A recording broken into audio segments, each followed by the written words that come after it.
شکر ادا کرنا چاہیے گورنمنٹ کو، سوسائٹی کو، والدین کو کہ پرائیویٹ سیکٹر تو تیرا بوجھ اٹھا رہا ہے.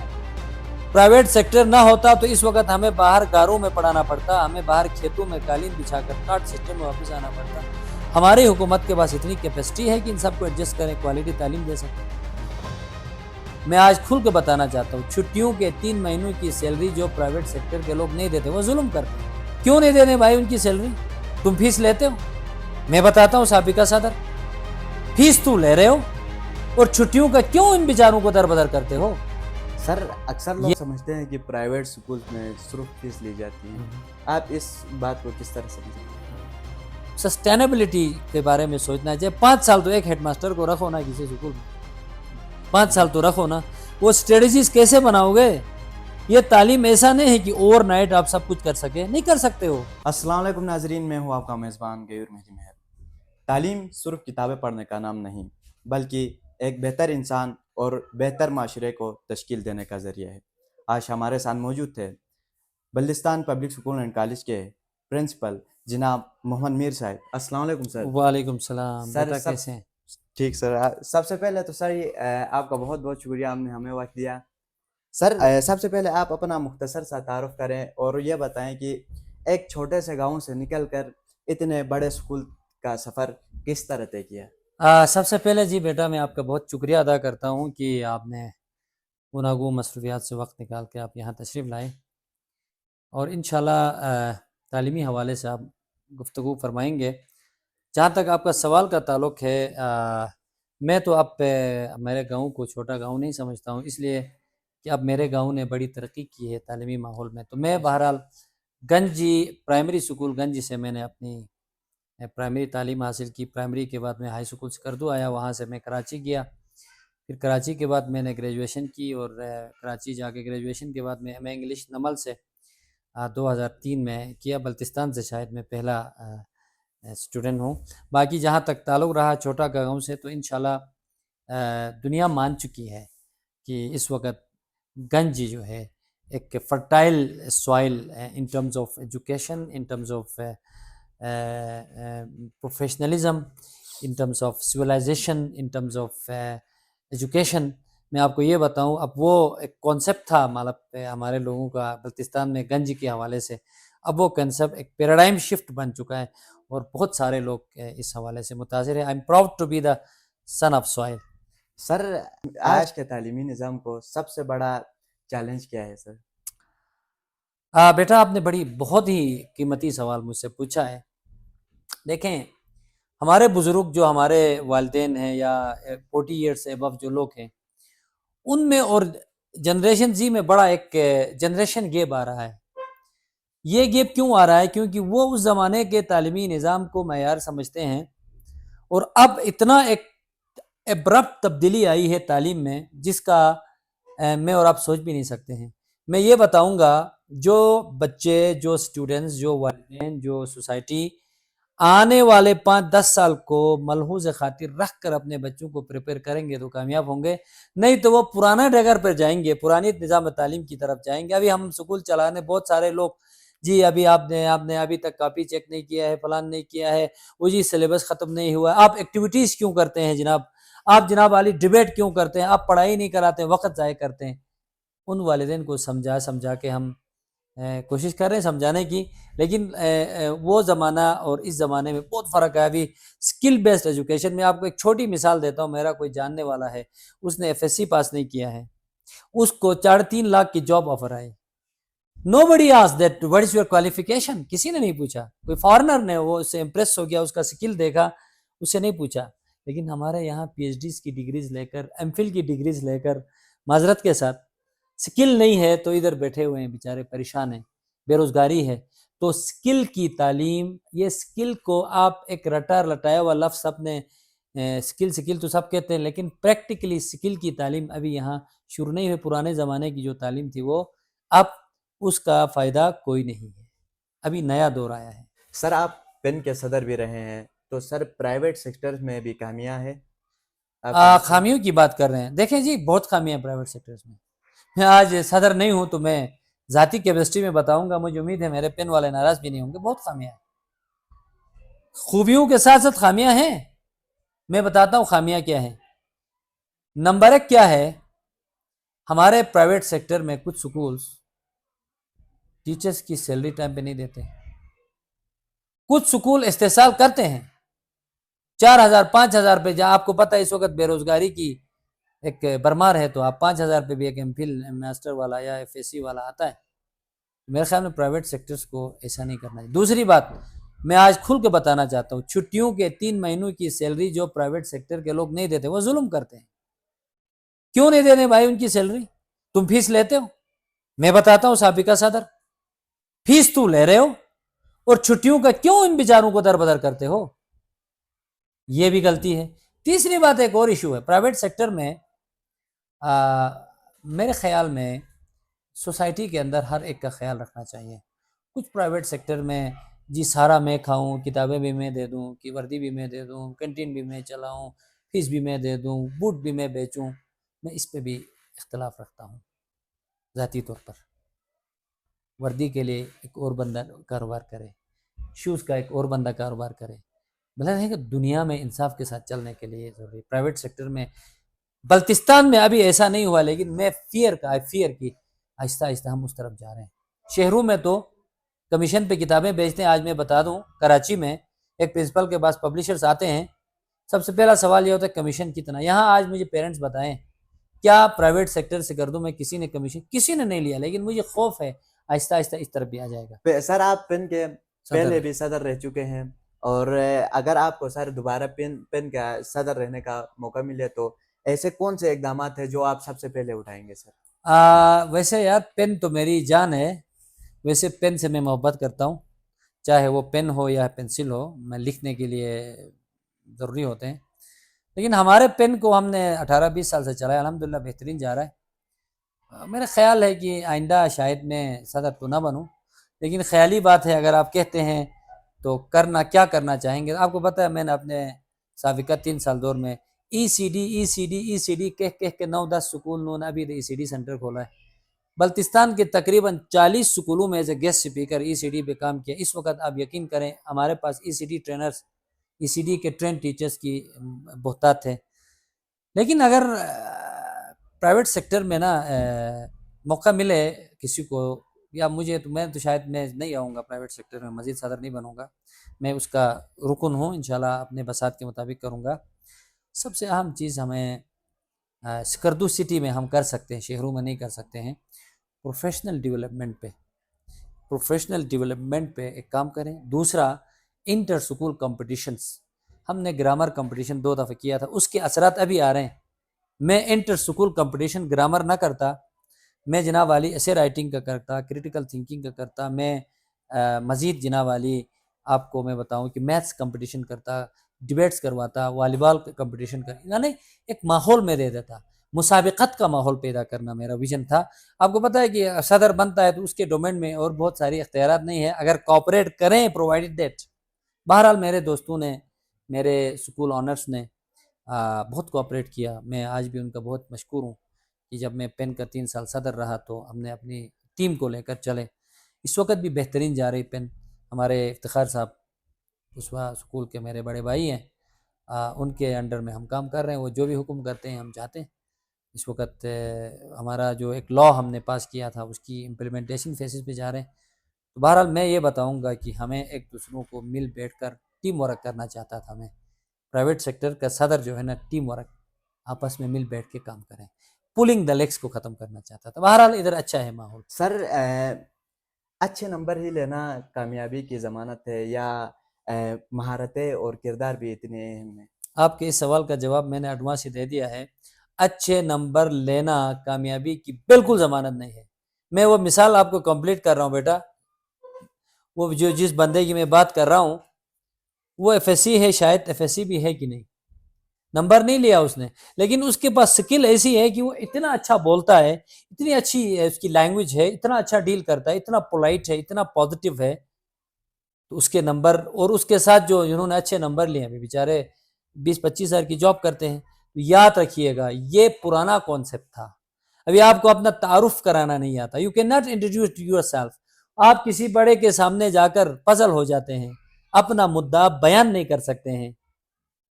تو پھر آپ کے نمبروں کا اچار ڈالنا بے شک ہے.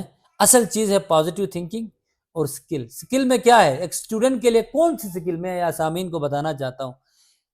پرائمری تک، مڈل تک، ہائی اسکول تک ایک اسٹوڈنٹ کے پاس کون سے سکل ہونی چاہیے؟ سب سے پہلے ان کے پاس کمیونیکیشن سکل ہونی چاہیے، ان کے پاس کانفیڈنس ہونا چاہیے، ان کے پاس جناب والی جرت ہونا چاہیے، ان کے پاس جناب والی ان کو انگلش ان کی اچھی ہونی چاہیے، ان کا جناب والی اخلاق اچھا ہونا چاہیے، ان کو چڑچڑاپن نہیں ہونا چاہیے، ان کو جناب والی ان کے ایٹیٹیوڈ اچھا ہونا چاہیے. یہ بیسک سکلز ہیں. جب آپ کالج لائف میں جاتے ہو، میٹرک کے بعد جاتے ہو، تو پھر آپ پریکٹیکل سکل کی طرف جائیں. جیسے آپ کو پتا ہے، ایک بھائی نے، مثال دے رہا ہوں، ایک بھائی نے ایم فل کیا ہے، ایک بھائی نے میٹرک فیل ہو گیا، شیف کا کام سیکھا، 3 لاکھ تنخواہ لے رہا ہے. وہ جو ایم فل کیا ہے وہ ابھی بھی بے روزگار ہے، 36 سال عمر ہو گئی اس کی. یہ بہت بڑی کچھ حقیقتیں ہیں. میں اور آپ کے سوسائٹی کو، ہمارے پیرنٹس کو سمجھ آنا چاہیے کہ سکل سکل سکل. سر اکثر لوگ سمجھتے ہیں کہ پرائیویٹ سکولز میں صرف فیس لی جاتی ہیں، آپ اس بات کو کس طرح سمجھتے ہیں؟ دیکھیں بیٹا، اکثر کیا بہت سارے لوگ یہ سمجھتے ہیں جی پرائیویٹ سیکٹر پتہ نہیں کیا ہے، مافیا ہے، فیس لیتے ہیں. ایک چھوٹی سی مثال ہے، میں ان سامعین کو یہ کہا، بالکل ٹھیک ہے، گورنمنٹ آف پاکستان کی ذمہ داری ہے کہ اسٹیٹ کی ذمہ داری ہے کہ ہیلتھ اور ایجوکیشن میٹرک تک فری دے دیں. ابھی میں آپ کو چھوٹی مثال دیتا ہوں. بلتستان کے اندر 45 سے 50 ہزار بچے پرائیویٹ سکول میں پڑھتے ہیں. ہم ان کو چھوڑ دیں تو کیا گورنمنٹ کے پاس کیپیسٹی ہے کہ ان سب کو ایکوموڈیٹ کرے؟ شکر ادا کرنا چاہیے گورنمنٹ کو، سوسائٹی کو، والدین کو کہ پرائیویٹ سیکٹر تو تیرا بوجھ اٹھا رہا ہے. پرائیویٹ سیکٹر نہ ہوتا تو اس وقت ہمیں باہر گاروں میں پڑھانا پڑتا، ہمیں باہر کھیتوں میں قالین بچھا کر ٹاٹ سسٹم میں واپس آنا پڑتا. ہماری حکومت کے پاس اتنی کیپیسٹی ہے کہ ان سب کو ایڈجسٹ کریں، کوالٹی تعلیم دے سکے. میں کوئی کرٹیسائز نہیں کرتا ہوں. میں تعلیم چاہے گورنمنٹ میں دے، گورنمنٹ والے دیں، پرائیویٹ والے دیں، تعلیم ہے، لیکن شکر ادا کرنا چاہے پرائیویٹ سیکٹر کا. اگر پرائیویٹ سیکٹر نہ ہوتا تو یہاں آج بلتستان، خاص طور پر سکردو شہر کے بارے میں یہ زد زبان عام ہے کہ سب سے اچھی تعلیم سکردو میں ہے، سب سے اچھا نظام کم فیس پہ معیاری تعلیم سکردو میں ہے. یہ پرائیویٹ سکولوں کی مرہون منت ہے. لیکن میں ایسا نہیں کہوں گی، گورنمنٹ نے بھی سٹیپس اٹھائے ہیں. لیکن ایک پرابلم ہے، آپ کو پتا ہے، ایک ڈائریکٹر آتا ہے، اچھے سٹیپس اٹھاتا ہے، میں نام لے لوں گا، گرچہ اس کے ساتھ میری اتنی اچھی انڈرسٹینڈنگ بھی نہیں تھی. یہاں ہنزا کے وہ ڈی جی صاحب تھے، اس کا نام، اس شخص نے جو تعلیمی نظام میں تبدیلی لائی تھی، اگر اس کو مینٹین رکھتے آج انقلاب بنا تھا. اس کے بعد ایک اور ڈائریکٹر آیا، اس نے دڑام کر دیا. اس کے بعد تیسرا آیا، اس نے اپنا ایک سسٹم ڈال دیا. مطلب خیر ہے، یہ میں گورنمنٹ کو اکثر مشورے بھی دیتا رہتا ہوں. سسٹینیبلٹی کے بارے میں سوچنا چاہیے. 5 سال تو ایک ہیڈ ماسٹر کو رکھو نا کسی سکول میں، 5 سال تو رکھو نا. وہ اسٹریٹجیز کیسے بناؤ گے؟ یہ تعلیم ایسا نہیں ہے کہ اوور نائٹ آپ سب کچھ کر سکے، نہیں کر سکتے ہو. ایک پرنسپل کو، جیسے میں اس سکول کا 18 سال سے پرنسپل ہوں، میں اپنے آئیڈیاز کی امپلیمنٹیشن 20 سے 15 سے 20% کر سکا ہوں. میں سوچتا ہوں، حالانکہ میں تو آل ان آل ہوں نا، میرے اوپر کسی کا کیا کہتے ہیں اور کوئی انفلوئنس ہو سکتا ہے، ٹھیک ہے نا. اس کے باوجود بھی 15 سے 20% ہم اپنے آئیڈیاز کو امپلیمنٹ کر سکتے. گورنمنٹ سیکٹر میں پرابلم یہ ہے کہ وہاں سسٹینیبلٹی نہیں. بڑی کوششیں کی، میں خود ان کے ایجوکیشنل کانفرنس میں جا کے بحیثیت اسپیکر والا کی اسپیکر بات کی. میں شکریہ ادا کرتا ہوں سیکٹری ایجوکیشن اس وقت اختر رضوی صاحب کا اور باقی ڈائریکٹر صاحب کا، ہمارے، انہوں نے مجھے اہمیت دی. وہاں میں گیا، وہاں میں نے باتیں کی اور میری کچھ باتوں کی امپلیمنٹیشن بھی ہو گئی اس پر. مثال کے طور پر میں نے ایک جملہ کہا تھا کہ جی آپ کے ڈی ڈی اوز کو سوچ سمجھ کے سکول میں اپوائنٹ کرنے کے بعد 5 سال تو رکھیں. لیکن اب کیا ہوتا ہے؟ Political influence. آپ کا پسند کا بندہ نہیں ہے، کسی جس نے آپ کو ووٹ دیا، ابھی ریسنٹلی الیکشن ہو گیا، ان کے تو امتحان آگے سٹارٹ ہونا ہے. ایک ناسمجھ آدمی نے آپ کو 50 ووٹ دیا ہے، وہ کہے گا جی فلانی ہیڈ ماسٹر نبی کو ادھر سے نکال دو. جی کیوں؟ جی وہ جی میرے چوکیدار ہے، میرا کوئی رشتہ دار ہے، میری کزن ہے، اس کو تنگ کرتا ہے، اس کو جناب والی اس کو چھٹیاں نہیں دیتا ہے. وہ نظام آگے آنے والا ہے. بہرحال نا امیدی بھی نہیں ہے سیاسی بات. اس دفعہ اچھے لوگ آئے ہیں، مطلب آپ خپلوں سے لے کر خاص طور پر بلتستان کے جو 9 لوگ آئے ہیں، اچھے لوگ آئے ہیں. ان کو بھی اس پروگرام کے وساطت سے میرا پروگرام ہے، آپ لوگ تعلیم کے ساتھ نہ چھیڑیں پلیز، تعلیم کے ساتھ نہ چھیڑیں. اور جو ڈی ڈی اوز ہیں، جو ہیڈز ہیں، ان کے ساتھ نہ چھیڑیں. 5 سال کو ایسی آئین سازی کریں، ایسا قانون بنائیں کہ ایک ہیڈ ماسٹر انٹرویو ٹیسٹ کے بعد اکارڈنگ ٹو دا سچویشن اس علاقے میں 5 سال خدمات سر انجام دے دیں. تب جا کے کوئی رزلٹ ملے گا. سر کیا ہر بچے کو ایک ہی معیار پر جانچنا درست ہے؟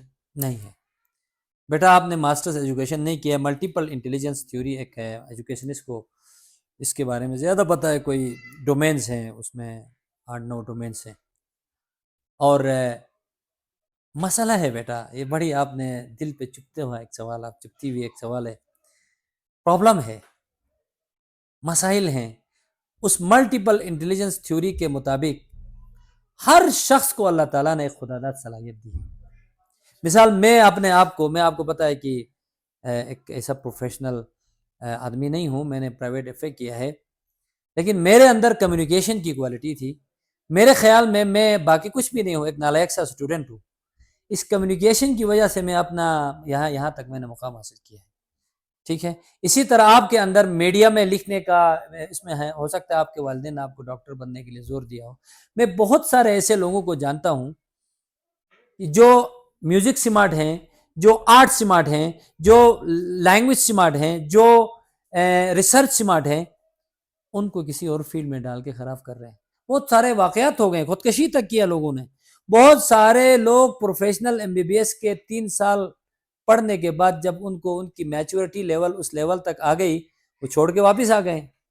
تو آپ نے بہت اچھا سوال کیا ہے. میں والدین کو آپ کے پروگرام کی وساطت سے یہ کہوں گا, دیکھیں میں اکثر مثال دیتا ہوں, ایران کی مثال دیتا ہوں. ایران میں نرسری سے لے کر 10 تک ایک بچے کو رہنما ٹیچر اس کے ہر چھوٹی چیزوں کو نوٹ کرتا ہے. 10 کے بعد والدین کو بلا کے کہتا ہے تیرا بچہ تو انجینئر بنے گا, تیرا کاروباری بنے گا, بزنس مین بنے گا. کہتا ہے 12 سال میں اس کی ہر ایک چیز کو نوٹ کرتے ہیں. ہمارے یہاں میں اگر یہ کہوں نا ایک کا بیٹا یار یہ بزنس مین بنتا ہے, تو الٹا کیا کہتے ہیں, اچھا تو میرا بیٹا افسر بن رہا تھا, آپ بزنس مین بنانا چاہتے ہو. یہاں شعور آنے میں وقت لگے گا, پیرنٹس کو شعور آنے میں. سر آن لائن تعلیم اور روایتی تعلیم میں سے آپ کس کو بہتر سمجھتے ہیں؟ بیٹا دیکھیں کسی بھی چیز کا اس کے جو ہے نا پازیٹیو اور نیگیٹو امپیکٹس تو ہوتے ہیں, لیکن میں ذاتی طور پر ہمارے کانٹیکسٹ کے لیے فزیکل تعلیم کو بہتر سمجھتا ہوں. آن لائن تعلیم کا اس وقت فائدہ ہو سکتا ہے جب اس کے والدین, اس کے گھر والے ہائیلی کوالیفائڈ ہوں اور بچے بھی اتنے سیولائزڈ ہوں کہ یہ سوشل میڈیا کا استعمال پراپرلی جانتے ہوں. لیکن بذات خود میں خیر اس کو نیگیٹ تو نہیں کروں گا, بہت سارے میرے دوستوں نے آن لائن کے ذریعے بھی تعلیم حاصل کی ہے, ان کے بچے تعلیم حاصل کر رہے ہیں, کامیاب بنے ہیں. لیکن ہمارے کانٹیکس میں خاص طور پر بلتستان اور پاکستان کے کانٹیکس میں آن لائن تعلیم کے لیے وہ ماحول ابھی پرووائڈ نہیں ہے. میں اس کو فزیکل ایجوکیشن کو بالمشافہہ کلاس روم اور ٹیچرز کی انٹریکشن کو. اور ایک چیز آپ کو بتاؤں, زمین میں اے آئی آ گئی, لیکن اے آئی نے دنیا کی ہر چیز کو اکوپائی کیا, لیکن ایک چیز کو نہیں کیا, فیلنگز کو نہیں کیا. ابھی آن لائن میں پڑھیں گے, ویڈیوز میں پڑھیں گے نا, وہ ٹیچرز کو ہم خوش قسمت میں خوشخبری دیتا ہوں میں, آپ کی جاب کہیں نہیں چلی جائے گی. جو بھی ٹیچر ہے نا, کیوں فیلنگز رکھتے ہیں. یہ انسان ہے نا, مشین سے تو ڈیل نہیں کرنا ہے نا. مشینوں کے لیے آپ ڈیل کرنے کے لیے اے آئی لگاؤ بلا, لیکن ٹیچر انسان ہے, بچے انسان ہیں. کیونکہ اے آئی, مشین, روبوٹ فیلنگز نہیں دے سکتا. ٹیچرز فیلنگ کے ذریعے پڑھاتا ہے, فیلنگز احساس ہوتا ہے ان کو. ٹھیک ہے نا, تو اس لیے ٹیچرز کو پریشان ہونے کی ضرورت نہیں ہے کہ اے آئی ہماری جگہ لے, لیکن نہیں لے سکتی. سر بطور پرنسپل آپ نے کون سا ایسا فیصلہ کیا, سر بطور پرنسپل آپ نے کوئی ایسا فیصلہ کیا جو آپ کو سب سے مشکل لگا؟ ہاں, بڑے بڑے فیصلے کیے میں نے بیٹا. اب میں آپ کو پتہ ہے بلتستان میں شاید بلتستان پبلک سکول 18 سال سے پارٹنرشپ پہ چل رہا ہے. یہ کوئی ایک چھوٹا فیصلہ تھا, ابھی بھی بہت اچھا چل رہا ہے. تاریخ بلتستان میں 18 سال میں کوئی سکول کی پارٹنرشپ نہیں چلی ہے.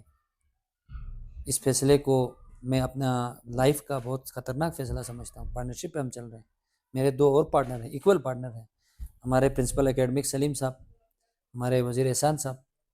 دوسری بات, ایک فیصلہ لیا تھا, میرا ایک اصول ہے بیٹا نا, میں آپ لوگوں کو بھی یہ کہتا ہوں, جب آپ کو کوئی چیز کلک ہوتی ہے ڈیسیژنز کے حوالے سے, پھر آپ مشورے زیادہ لینے جاؤ گے نا, فلپ ہو جاؤ گے. آپ کا ذہن مان چکا ہے. مثال میں نے یہ کڈس پیلیس کے لیے کینٹین کی جگہ تھی, بہت اچانک ایک فیصلہ لے لیا, بہت کامیاب ثابت ہو گیا، بہت کامیاب ثابت ہو گیا، اچھا ثابت ہو گیا الحمدللہ۔ کوئی ایسا فیصلہ جس سے میں ڈیمیج ہوا ہوں، میرے خیال میں چھوٹے موٹے فیصلے تو ہم لیتے رہتے ہیں، ادروائز الحمدللہ میں پراؤڈ فیل کرتا ہوں ہم نے جو فیصلے لیے اچھے لیے۔ بلڈنگ بنانے کا فیصلہ انشاءاللہ آپ کے پروگرام کے وساطت سے اب ہم برانڈنگ کی طرف اور اس کی طرف جانے کا سوچ رہے ہیں، برانچز کی طرف۔ اب ہمارے پاس جگہ ہی نہیں ہے۔ کڈس پیلس پری سکول جو ہم نے ایک آئیڈیا دیا تھا 4 سال پہلے، اس وقت ایک بچے کی گنجائش نہیں، 422 بچے ہیں اور یہ بہت کامیاب گیا ہے، اور اس الحمدللہ پیرنٹس کے فیڈ بیک بہت اچھے ہیں۔ انشاءاللہ ہم آگے اس کو ایکسپینڈ کر رہے ہیں نیکسٹ ایئر۔ سر اگر حکومت گلگت بلتستان تعلیم کے نظام کو بہتر بنانے کے لیے آپ سے ایک مشورہ مانگے تو آپ کیا دیں گے سر؟ ویسے میں ذرا ایڈوانس بول دیتا ہوں، آپ کو یاد آیا میں پہلے بھی مشورہ دے چکا ہوں اور ابھی بھی میں مشورہ دوں گا ان کو۔ دیکھیں آپ کے پاس انفراسٹرکچر بہت اچھا ہے، آپ کے ٹیچرز کی سیلری 1.5 لاکھ ہے، ہماری جناب 25 سے 30 ہزار ہے، اور آپ کے پاس جناب والی ایک سسٹم ہے، آپ کے پاس کمپیوٹر لیبس ہیں، آپ کے پاس ٹیم کے لیے چیزیں آئی ہوئی ہیں، آپ کے گراؤنڈز ہیں۔ کمی ہے تو آپ کی لیڈرشپ کی کمی ہے، کمی ہے تو آپ کے پاس سسٹینیبلٹی کی کمی ہے، کمی ہے تو آپ کے پاس پوٹینشل لوگوں کو اہم ذمہ داریاں نہیں دے رہے ہیں۔ آپ کے پاس ایک گریڈنگ سسٹم ہوتا ہے، گریڈ 19 کا آدمی ایک مسٹر چپس دور کا آدمی ہے، یا اس کو جدید تقاضوں کا، جدید چیزوں کا پتہ ہی نہیں ہے، اس کو جناب at any cost he has to sit on the principal chair. اس کے نیچے بیٹھا ہوا ریسنٹلی 19 گریڈ میں FPSC پاس کر کے کمپیٹنٹ آیا ہے، اس میں اس کو کمانڈ کرنا ہے۔ اب یہ ایک جو ہے نا ڈفرنس ہے، یہ ایک میں کہوں امبیلنس ہے۔ مجھے نا امیدی نہیں ہے گورنمنٹ سیکٹر سے، مزید 5-10 سال کے بعد جو پرانے قسم کے ٹیچرز ہیں رینکر ٹائپ کے، وہ جب ریٹائر ہوں گے تو تبدیلی آئے گی، بشرط یہ کہ یہ جو FPSC کے ذریعے لوٹ آئی ہے وہ اپنی انرجی، اپنا انپٹ، اپنی کمپیٹنسیز، اپنی قابلیت، اپنی استعداد، اپنی پروفیشنلزم کو انٹیک رکھیں، وہ بھی کہیں رنگ میں ڈھنگ جائیں اس کے، تو پھر وہ بھی فوسیل ہو جائیں۔ میں آپ سے گورنمنٹ پاکستان سے ریکویسٹ کروں گا، ابھی آپ نے جتنے FPSC کے کمپیٹنٹ لوگوں کو اپوائنٹ کیا، انرجیٹک ہیں، ان کو جگہ دے دیں، ان کو DDOs بنائیں، ان کو ہیڈ ماسٹرز بنائیں، ان کو پرنسپل بنائیں۔ یقین کریں اس وقت گلگت بلتستان کے اندر سینکڑوں ایسے کمپیٹنٹ لوگ جو 9-10 تو میرے سکول سے گئے ہیں اس 20 سال میں، 18-19 میں ایسے کمپیٹنٹ لوگ گئے جو یہاں ہمارے بیسٹ ٹیچر ہوا کرتے تھے، ادھر جا کے ان میں سے کسی کو ایسے سکول میں بھیجا جس میں صرف 80 بچے ہیں، اس میں سے بھی جناب علی 2 ان کو ٹیچر دیے ہوئے ہیں۔ یار وہ کیا کریں گے یار؟ گورنمنٹ آف پاکستان کو ریشنلائز ہو کر ان جگہوں پہ ایسے ٹیچر کو بھیجے جن کی ضرورت ہے۔ جب تک ایسا نہیں کریں، اور سسٹینیبلٹی 5 سال ایک ہیڈ ماسٹر کو دے دیں، جب تک ایسا نہیں کریں گے نا، پھر وہیں چراغوں میں روشنی نہ رہے، ایسا ہی ہوگا۔ جتنے بھی کمپیوٹر FPSC کے بندے آئے ہیں، جب تک سسٹم کو نہیں بدلیں گے۔ یہ رضوی صاحب نے کافی اچھی کی تھی، یہ ہمارے اس سے پہلے چیف سیکرٹری صاحب رضوی صاحب نے، ہمارے بلتستان کے جو اختر رضوی صاحب نے، لیکن پھر وہ سائیڈ ہو گئے۔ وہ مطلب یہ جو ہائرارکی ہے نا بیٹا، سیکٹری ایجوکیشن سے لے کر نیچے ہیڈ ماسٹر تک، یار ان کو 3-4 سال کام کرنے دو نا یار۔ 3 مہینے کے بعد ایک سیکٹری اور آپٹیٹیوڈ کا ہوتا ہے، ایک سیکٹری جس کو ایجوکیشن کے ریلیٹڈ، پروفیشنلزم کے ریلیٹڈ پتہ ہی نہیں ہے، وہ CSS کر کے آیا ہے۔ دیکھو ایجوکیشنسٹ ہونا اور ہے، کمپیٹنٹ ہونا باقی چیزوں میں اور ہے۔ جس شخص نے پریکٹیکلی گراؤنڈ ریئلٹیز سے ایجوکیشن کو دیکھا ہے، سمجھا ہے، وہ اچھے رزلٹ دے سکتا ہے، بنسبت اس کے جو اوپر سے آ کر سیٹ پہ بیٹھا، اس کو کیا پتا ہے؟ اس کو کیا پتا ہے کہ برالدو اور ستپارہ اور باشے کے اس میں علاقے میں جو ٹیچرز ہیں، جو اسٹوڈنٹس کے مسائل، اس کو کیا پتا ہے؟ وہ تو ایک ہی پیرائے میں گلگت، سکردو، اسلام آباد، وہ زیادہ تر اس کی لائف اسلام آباد میں گزری ہے، وہ پیرائے میں بیٹھ کے فیصلے کرتا ہے، اسی لیے ان کے فیصلے ناکام ہوتے ہیں۔ 80% فیصلے ناکام۔ مثال میں آپ کو چھوٹی سی مثال دے دوں ایگزام کے حوالے سے، ہارڈ ایریاز ہیں، آپ کے سٹل ایریاز ہیں، آپ کو پتا ہے کہ گلتری ہو گیا، آپ کو پتا ہے کہ شگر کے جگہ ہو گیا، آپ کو پتا ہے تلبرک کا ایریا ہو گیا، رندو میں بلامک کا ایریا ہو گیا، وہاں پر چھٹی اور ادھر کی چھٹی برابر، سرما گرما کی چھٹی برابر۔ یہ سارے وہ شخص آبزرویشن کے بعد ڈیسیژن لے سکتے۔ تو میری ریکویسٹ یہ ہے گورنمنٹ آف پاکستان کو، خدا را حقدار کو حق دے دو، اس جگہ پہ، اس مسند پہ اس شخص کو بٹھاؤ جو اس کو سوٹ کرتا ہو، جو اس میں تبدیلی لا سکے، نہ کہ ایک 19 کا بندہ جس کو ابھی